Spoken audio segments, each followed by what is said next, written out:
আল্লাহ রসুল সাল্লাল্লাহু আলাইহি ওয়াসাল্লাম হাদিসের মধ্যে বলেছেন, লা তাকুমুস সাআহ, কিয়ামত আসবে না হাত্তা ইউকাতিলাল মুসলিমুন আল ইয়াহুদ, যতক্ষণ না ইহুদিদের সাথে মুসলমানদের ভয়ঙ্করতম লড়াই হবে। সুবহানাল্লাহ। ওয়া ইয়াকতুলুহুমুল মুসলিমুন, মুসলমানরা তাদেরকে হত্যা করবে। আল্লাহ রসুলের ভবিষ্যৎবাণী। বর্তমানে যে নজিরবিহীন নির্মমতা দেখছি ইহুদিদের, এটা আসলে তাদের নতুন কিছু নয়। এ জাতির কথা কোরআনে কারীমের মধ্যে বহু জায়গায় আল্লাহ তাআলা আলোচনা করেছেন। আপনি সূরা বাকারা খুলে দেখেন, সূরা আলী ইমরান দেখেন, সূরা মায়েদা দেখেন, সূরা নিসা দেখেন, কোরআনের বড় বড় যে সমস্ত সূরা আছে, অনেক জায়গায় আল্লাহ সুবহানাহু ওয়া তাআলা এই আহলে কিতাব তথা বিশেষভাবে ইহুদি জাতির কথা আলোচনা করেছেন।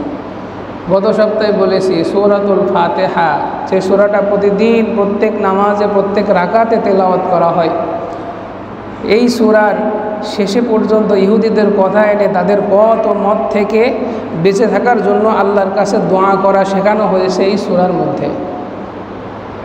কিন্তু অত্যন্ত পরিতাপের এবং দুঃখের বিষয় হলো, আজকে আমরা আমাদের মুসলমানদের সঠিক পথ ও মত ভুলে গিয়ে আমরা সেই পথেই চলছি, যেই পথে ইহুদি খ্রিস্টানরা গিয়ে পথভ্রষ্ট হয়ে গিয়েছে। কোরআনের মধ্যে আমি সূরা হাশরের দুটি আয়াত তেলাওয়াত করেছি।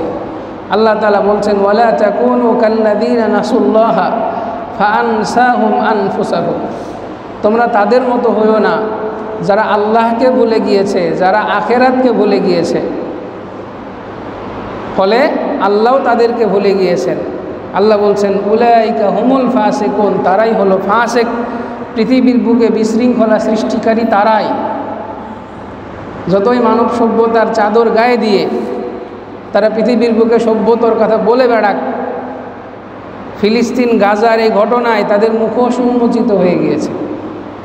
আজকে আমাদের দেশের বড় বড় শিক্ষিত জনেরা যে সমস্ত মানবতার কথাকে উঁচু গলায় বলে বেড়ায়, জাতিসংঘের কথা বলে, পৃথিবীর কোনো রাষ্ট্র টু শব্দ পর্যন্ত করছে না এই বর্বরতার বিরুদ্ধে।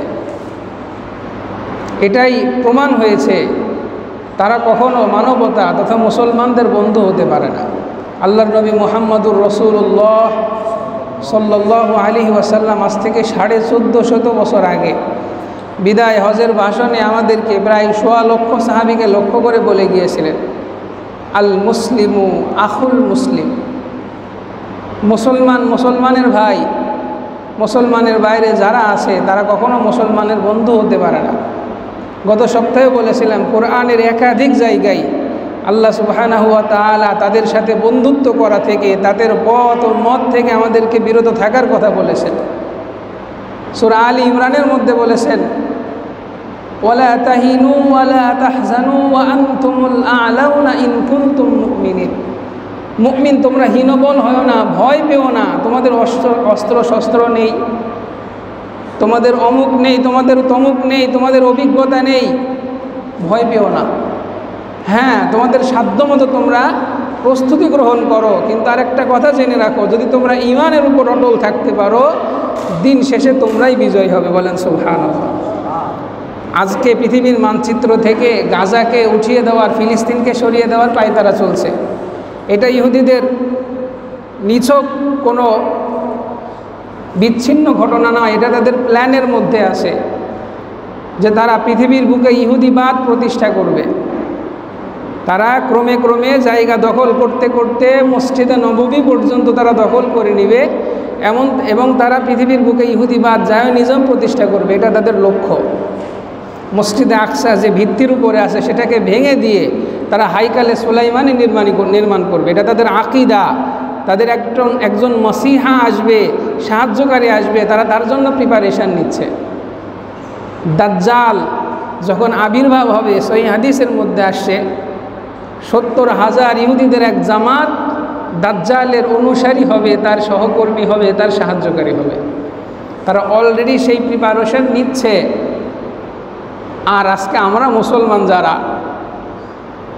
যারা পৃথিবীর প্রান্তে প্রান্তে ছড়িয়ে ছিটিয়ে থাকা প্রায় 200 কোটি মুসলমান, আজকে আপনাকে নিজেকে জিজ্ঞেস করার সময় এসেছে, পৃথিবীর বুকে মানবতা মানবতা বলে উঁচু গলায় যে সমস্ত স্লোগান দেওয়া হয়, মানবতা আজকে স্পষ্ট, তারা মুসলমানদেরকে মানুষ মনে করে না, তারা মুসলমান শিশুদেরকে শিশু মনে করে না।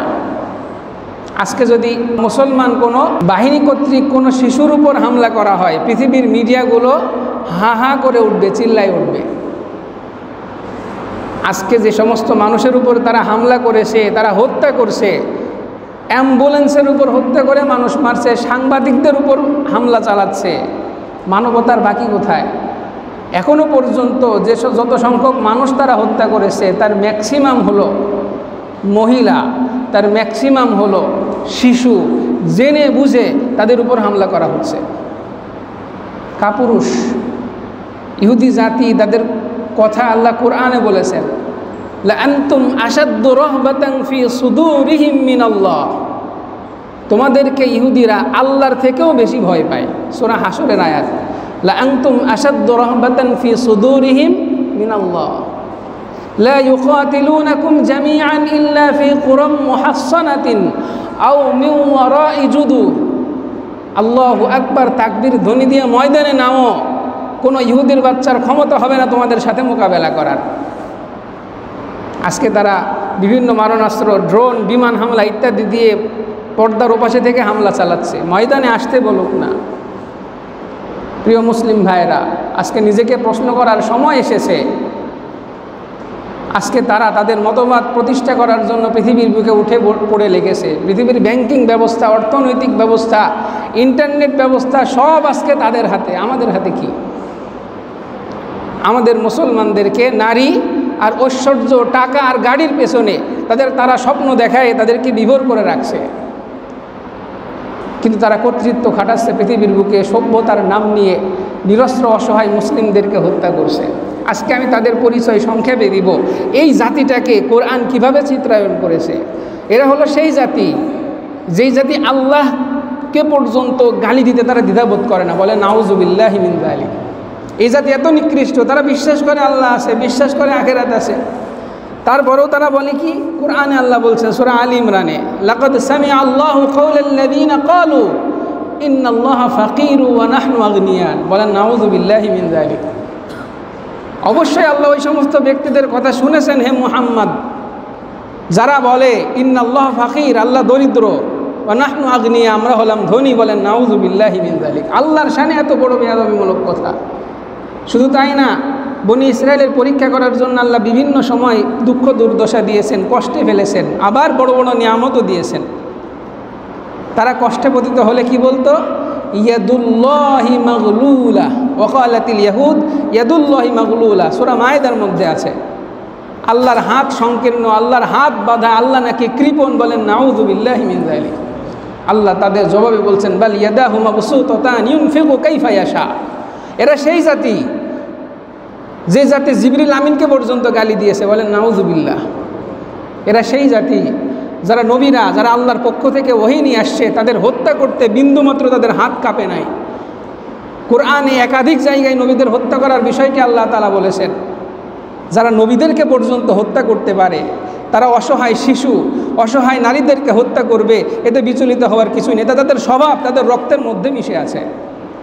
আল্লাহ বলেছেন, আফাকুল্লামা জাআকুম রাসূলুম বিমা লা তাহওয়া আনফুসুকুম ইস্তাকবারতুম ফাফারিকান কাযযাবতুম ওয়া ফারিকান তাকতুলুন। মদিনার ইহুদিদেরকে লক্ষ্য করে আল্লাহ আয়াত নাজিল করলেন। এটা তোমাদের কেমন নেচার? যখনই কোনো রসুল এসেছে সত্যের আহ্বান নিয়ে, যেটা তোমাদের খাহেশের অনুগামী না, তোমাদের মন চাহি কথা না, তখনই তোমরা তাকে মিথ্যা প্রতিপন্ন করেছো। ইস্তাকবারতুম, বড়ত্ব দেখিয়েছো। ফাফারিকান কাযযাবতুম, একটা দলকে তো মিথ্যা প্রতিপন্ন করে ছেড়েছো। ও ফারিকান তাকতুলুন, আরেক দলকে তোমরা হত্যা করে ফেলেছো। শুধু তাই না, যে সুলাইমান আলাইহিস সালামের নির্মিত মসজিদ নিয়ে তারা আজকে কি দেখায়? দাপট দেখায়, তাদের ভূমি বলে দাবি করে। কোরআন খুলে দেখেন, হযরত সুলাইমান আলাইহিস সালামের ব্যাপারে তারা বলেছে যে সুলাইমান আলাইহিস সালাম নাকি জাদুকর, কাফের। বলেন নাউযুবিল্লাহি মিন যালিক। আল্লাহ তাআলা তার জবাবে কোরআনে বলছেন, ওয়াত্তাবাউ মা তাতলু শায়াতিনু আলা মুলকি সুলাইমান ওয়া মা কাফারা সুলাইমান ওয়ালাকিন্না শায়াতিনা কাফারু। সুলাইমান কুফরি করে নাই, শয়তানরা, মানুষরূপী শয়তান, তারা কি করেছে? কুফরি করেছে। বলেন নাউযুবিল্লাহি মিন যালিক। এরা সেই জাত যাদের হেদায়েতের জন্য আল্লাহ তাআলা হাজার হাজার নবী পাঠিয়েছেন। আমাদের নবীর আগে হযরত ঈসা আলাইহিস সালামকে তাদেরই গোত্র থেকে তাদের হেদায়েতের জন্য পাঠানো হয়েছে। কিন্তু বড়ই পরিতাপের বিষয়, যখন ঈসা আলাইহিস সালামের কথা তাদের খায়েশ অনুযায়ী হলো না, পৃথিবীর বুকে তারা সুদ ঘুষ খেতে পারবে না, তাদের দাপট চলবে না, নবীর কথা মেনে চলা লাগবে, এই জাতি, নিকৃষ্ট জাতি হযরত ঈসা আলাইহিস সালামকে হত্যা করার জন্যে তার বাসস্থান ঘিরে ফেলল। কুরআনে তার বর্ণনা এসেছে। আল্লাহ কি করলেন? হযরত ঈসা আলাইহিস সালামকে যখন খোঁজার জন্য তাদেরই একজন ব্যক্তি ওই ঘরের মধ্যে প্রবেশ করলো, আল্লাহ সুবহানাহু ওয়া তাআলা কুরআনে বলছেন, ওয়া মাকারু ওয়া মাকারাল্লাহ ওয়াল্লাহু খায়রুল মাকিরিন। তারা চক্রান্ত করে, আল্লাহ তাআলাও কৌশল অবলম্বন করেন, আল্লাহ তাআলার কৌশলই শ্রেষ্ঠ, বলেন সুবহানাল্লাহ। তাদের ওই ব্যক্তির চেহারা হযরত ঈসা আলাইহিস সালামের মতো আল্লাহ বানিয়ে দিলেন, সুবহানাল্লাহ। জিবরিল আমিন এসে হযরত ঈসা আলাইহিস সালামকে নিয়ে দ্বিতীয় আসমানে উঠে গেলেন, সুবহানাল্লাহ। আল্লাহ নিজের কাছে নিয়ে গিয়েছেন হযরত ঈসা আলাইহিস সালামকে।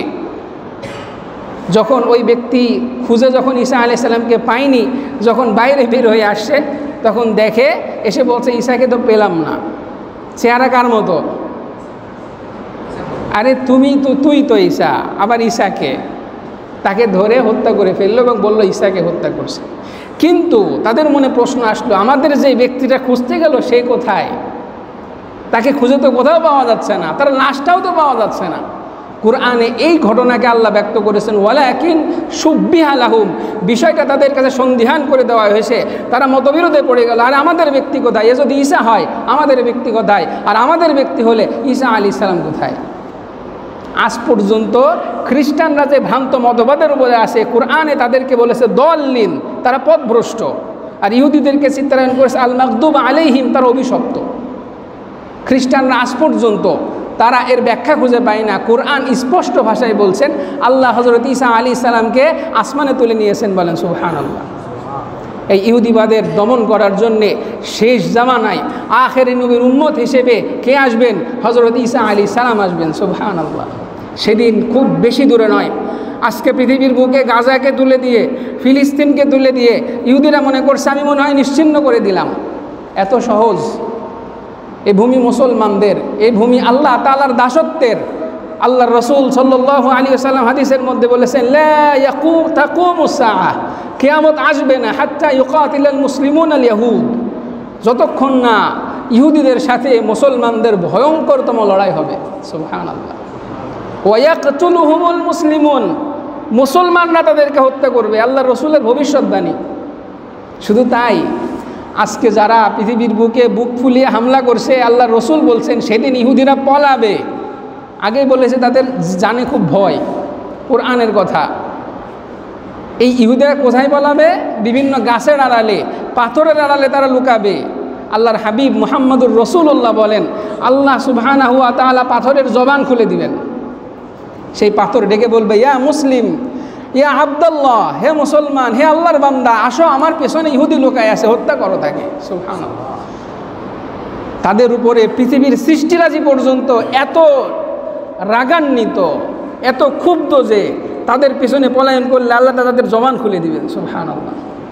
এই ইহুদি জাত, এরা এত নিকৃষ্ট, এরা নবীদেরকে পর্যন্ত হত্যা করছে, হত্যার ষড়যন্ত্র করছে। আপনারা যারা রাসূলের জিন্দেগি পড়েছেন, সিরাত পড়েছেন, বনু নজিরের ঘটনাটা পড়ে দেখেন, সূরা হাসরের শানে নুজুল পড়ে দেখেন। আল্লাহর হাবিব মুহাম্মদুর রাসূলুল্লাহ, তাদের সাথে সন্ধি ছিল মুসলমানদের। এক হত্যাকাণ্ডের নিরসন করবে আল্লাহর রাসূল যখন গেলেন, তারা রাসূলকে বললেন, ঠিক আছে এখানে বসেন, পরামর্শ করব, একটু অপেক্ষা করেন, আমরা একটু আসছি। আল্লাহর হাবিব এক ছাদের নিচে ছিলেন, তারা রাসূলকে ছাদের উপর থেকে পাথর দিয়ে হত্যা করার ষড়যন্ত্র করছে। হযরত জিবরিল আমিন এসে আল্লাহর রাসূলকে জানাই দিলে তিনি সেখান থেকে সরে যান। শুধু তাই না, ইহুদি এক মহিলা আল্লাহর রাসূলকে বিষ মিশ্রিত ছাগলের গোশত পাহাড় করান। শুধু তাই না, এরা রাসূলকে হত্যা করার জন্যে লাবিদ ইবনে আসম নামে এক ব্যক্তি, এক ইহুদি আল্লাহর রাসূলকে জাদু করেছিল। এটা সেই জাতি যারা বারবার মুসলমানদের সাথে সন্ধি করেছে, বারবার ভঙ্গ করেছে। এটা তাদের স্বভাব। ওয়াকুল্লামা আহাদু আহদান নাবাদাহু ফারিকুম মিনহুম, যখনই তারা ওয়াদা করে ওয়াদার খেলাফ করে, এর ব্যতিক্রম না। এই যে গত 18 মার্চ তারা হামলা করেছে, যুদ্ধবিরতির যেই তাদের সাথে যে প্রস্তাবনা ছিল সেটাকে লঙ্ঘন করে তারা কি করেছে?